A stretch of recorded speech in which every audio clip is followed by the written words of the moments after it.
Gaza के बाद Israel ने एक और फ्रंट खोल दिया है। इसराइल ने शुक्रवार की सुबह ईरान की राजधानी तेहरान पर कई हमले किए। इन हमलों में ईरान के न्यूक्लियर साइट्स को निशाना बनाया गया। हमले में ईरान के कई top military officials, nuclear scientist मारे गए हैं। ईरान के खिलाफ एक तरीके से युद्ध की शुरुआत करने वाले इसराइल ने इसे ऑपरेशन लॉयन का नाम दिया है।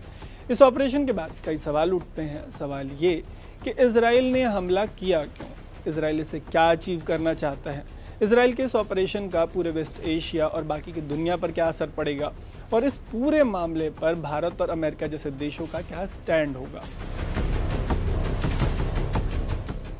सबसे पहला सवाल ये है कि इसराइल ने यह हमला क्यों किया। इसका जवाब है ईरान का न्यूक्लियर प्रोग्राम। इस प्रोग्राम के थ्रू ईरान न्यूक्लियर बॉम्ब बनाना चाहता है। इंटरनेशनल मीडिया रिपोर्ट्स के अकॉर्डिंग ईरान ने ऐसे बम के लिए ज़रूरी यूरेनियम को इतना एनरिच कर लिया है कि कुछ ही महीनों में उसे न्यूक्लियर बम बनाने का जो उसका सपना है वो सच साबित हो सकता है। इसी को रोकने के लिए अमेरिका और ईरान के बीच बातचीत चल रही है। ऐसी बातचीत के बीच अमेरिकी राष्ट्रपति डोनाल्ड ट्रंप ने इजराइल के पीएम बेंजामिन नेतन्याहू को ईरान पर किसी तरीके का हमला करने से मना किया था, लेकिन फिर भी इजराइल ने ईरान पर यह हमला कर दिया। ट्रंप को ठेंगा दिखाते हुए इजराइल ने न सिर्फ ईरान पर हमला किया है, बल्कि ये बयान भी जारी किया है कि ईरान के न्यूक्लियर प्रोग्राम को ख़त्म करने के लिए उन्हें जब तक ये युद्ध करना पड़ेगा वो ये युद्ध करेंगे। ऐसे में देखने वाली बात ये होगी कि क्या 15 जून 2025 को होने वाली अमेरिका ईरान परमाणु बातचीत में ईरान हिस्सा लेता है या नहीं। अमेरिका ईरान परमाणु बातचीत को लेकर आपका एक सवाल ये हो सकता है कि दोनों के बीच बातचीत क्यों नहीं बन पा रही। इसका जवाब ये है कि ईरान अपने परमाणु कार्यक्रम को पूरी तरीके से बंद नहीं करना चाहता। उनका मानना है कि सिविल इश्यूज के मामले में उन्हें इसके इस्तेमाल की इजाज़त मिलनी चाहिए, जबकि अमेरिका और इजराइल इसके लिए बिल्कुल भी राजी नहीं है। उन्हें इस बात का डर है कि किसी न किसी दिन ईरान इस एनरिचमेंट का इस्तेमाल बम बनाने के लिए ज़रूर करेगा। इसी डर के मारे इजराइल ने ईरान पर हमला किया है। यहीं पर एक और सवाल आता है कि क्या इजराइल ऐसा कर सकता है। इसका जवाब ये है कि अभी तक इजराइल वेस्ट एशिया में हमास, हिजबुल्लाह, हूती ऐसे ईरान के जिन प्रॉक्सीज से लड़ता आया है, ईरान उनका आका है, लीडर है। ऊपर से इजराइल और ईरान के बीच इराक, सीरिया और जॉर्डन जैसे देश आते हैं।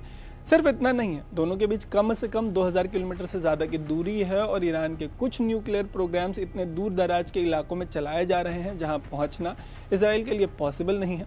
मीडिया रिपोर्ट्स के मुताबिक कुछ प्रोग्राम्स दूर दराज के ऐसे बंकर्स में चलाए जा रहे हैं जिन्हें पेनिट्रेट करना इजराइल के बस की बात नहीं है। इसके लिए इजराइल को अमेरिका की मदद की दरकार होगी और अभी तक इस हमले को लेकर अमेरिका का मिक्स्ड रिएक्शन आया है। जितनी भी मीडिया रिपोर्ट्स हैं उनमें से किसी में भी अमेरिका ने खुले तौर पर इस हमले का समर्थन नहीं किया है। ऐसे में ये भी देखने वाली बात होगी कि जब दोनों देशों के बीच युद्ध बड़ा होता है तो अमेरिका किस हद तक इसमें इन्वॉल्व होना चाहता है, क्योंकि बीबीसी की ये हेडलाइन देखिए। हमले के तुरंत बाद के बयान में अमेरिका ने कहा था कि वो इस हमले में शामिल नहीं है। होगा या नहीं होगा इस पर सवाल बना रहेगा। अब अगर इसकी बात करें कि वेस्ट एशिया, भारत और दुनिया पर इसका क्या असर पड़ेगा, तो वेस्ट एशिया की बैंड बज सकती है। इसकी वजह यह है कि हमास की तरह ईरान कोई ग्रुप नहीं है, बल्कि एक प्रॉपर देश है, इस्लामिक देश है। वेस्ट एशिया में इससे अग्री और डिसअग्री करने वाले तमाम देश हैं, लेकिन इजरायली हमले के तुरंत बाद सऊदी अरब से पाकिस्तान तक ने इसकी कड़ी निंदा की। सऊदी अरब ने इसे ब्लेटेंट इजरायली एग्रेशन बताया है। पाकिस्तान ने भी इजराइल को आड़े हाथों लिया और इंटरनेशनल कम्युनिटी को तुरंत इस मामले में दखल देने की अपील की। मतलब हमास के कंपैरिजन में ईरान से लड़ना इजराइल को हर मामले में महंगा पड़ेगा। इसके लिए आपको ये तस्वीर देखनी चाहिए। पिछले साल की ये तस्वीर इजराइल पर ईरान की जो बैलिस्टिक मिसाइल्स हैं उनके बारिश की है। ईरान ने इस हमले में इजराइल के मच सेलिब्रेटेड जो आयरन डोम है उसको दुनिया भर में एक्सपोज कर दिया। यह तब था जब ईरान ने एक तरह से टारगेटेड अटैक नहीं किया था, सिंबॉलिक अटैक किया था। मतलब अगर ईरान टारगेटेड हमला करता है तो मंजर देखने लायक हो सकता है। एक सवाल ये भी है कि इजराइल ने अभी यह हमला क्यों किया। जवाब ये है कि 2023 के अक्टूबर में इजराइल पर हुए हमास के आतंकी हमले के बाद वेस्ट एशिया की तस्वीर पूरी तरीके से बदल चुकी है। हमले के बाद इजराइल ने जो जवाबी कार्रवाई शुरू की उसमें ईरान के हमास, हिजबुल्लाह, हूती ऐसे प्रॉक्सीज की कमर तोड़ दी, इनके टॉप लीडर्स को मार दिया। इनमें से हूती वो इकलौता ग्रुप है जिसमें थोड़ी सी जान बची है। ऊपर से सीरिया जैसे देश में असद की सत्ता भी उखड़ गई जो ईरान के करीबी थे। इन्हीं बातों का हवाला देते हुए मीडिया एनालिसिस में कहा जा रहा है कि नेतन्याहू को लगा कि ईरान को हिट करने का ये बेस्ट टाइम है और इजराइल ने हमला कर दिया। अगर वेस्ट एशिया और दुनिया पर पड़ने वाले असर की बात करें तो जान माल के भारी नुकसान होने का डर है, साथ ही हर चीज़ के महंगे होने की आशंका बनी रहेगी। ये हमले दुनिया के रिश्तों और व्यापार को पूरी तरीके से बदल सकते हैं।